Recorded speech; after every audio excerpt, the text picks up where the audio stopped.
ցանկացած դեպք ինչ որ մի հետք թողում է, մանավանդ ինչը վերաբերում է երեխեքին, շատ ցավալի է։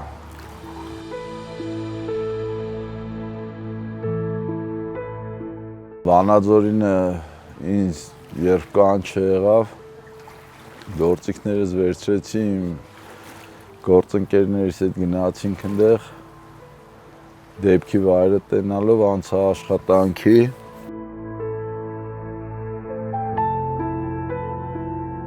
7 տարեկան բալիկին գտա մոտավորապես դեպքի տեղից մի 500 մետր այն կողմից։ Ինքը ափի վրայից ծառը ընկել էր ջրի մեջ, փուճուրը գնացել էր ծառի տակ։ Շոշափելով թաթիկից գտա, հետո դժվարությամբ հանեցի այդ ծառների այդ ճյուղերի մեջից,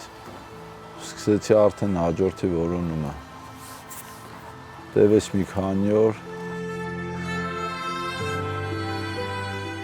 10-ին 11-ին հասնում էի տուն, փորձում եմ քնեմ, դե չեմ կարող։ Սաղ գիշերը պարկում մտածում էի, քարտեզով բացում նայում էի, որտեղ կարա երեխուն պահած լինի, որ ես այդ տեղը նայած չլինեմ, որտեղ է թամ նայեմ, որտեղ բաց թողած կա։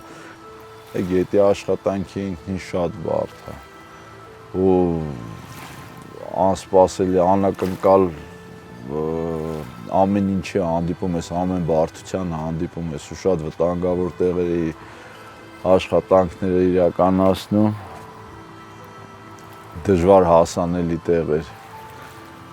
Մեծ քույրիկին 13-ամյա աղջնակին էլի մցրել էր հաստ ծառի տակ, որը որ էլի գետի մեջ ընկած էր, ու ավազով ծածկել էր։ Տեղեր կար 5 անգամ, 6 անգամ նայել եմ։ Ու փաստորեն ավազի տակ, հետո մեշոկներ բան, եկել էր ծածկել էր, ավազի տակից կարեցա գտնեմ։ Շունչ սպայելով իջնում փորում էի ավազի տակից։ Բալիկին անի։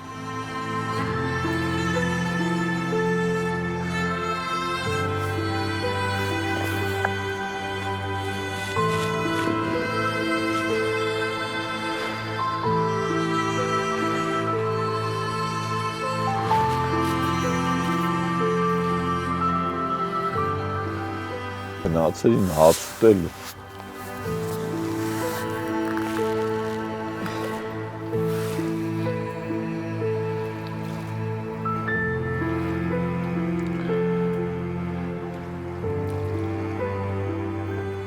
Ներերին որ էթան երեխեք հաց ուտելու տեիցին կորը։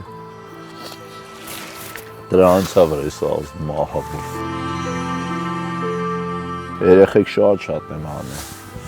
Երեխեք եմ անել, երեխա եմ անել, ասենք իրա տոտիկների կուկուի ոտի չապ հայել է։ Տնից էլ են գերա պրոստեսի։